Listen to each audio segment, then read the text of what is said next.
Hello everyone and welcome to this new video tutorial. In this video guys, I'm going to show you how you could add a number to each page, or how you could make Excel put a number for each of your pages. So first we'll open our Excel sheet. This is our first page or our main page.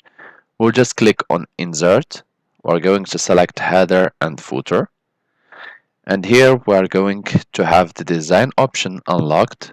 We're going to select page number, and once done you just see end page has been added. You just click inside the document itself. Once done, your document will appear like this. So you could always go ahead and add additional pages by just adding data,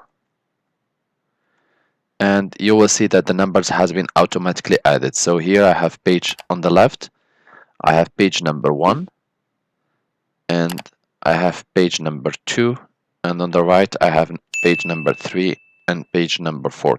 You can always play with the view to have only one page reflected or have all pages, and you can always get a preview of the document as you would like or as it fits your need.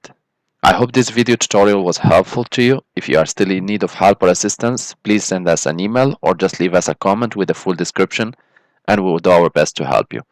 If you would like, you can always encourage us to make more video tutorials by pressing like, share, and do not forget to subscribe to get our latest videos. Thank you for watching, and talk to you soon in a new video tutorial.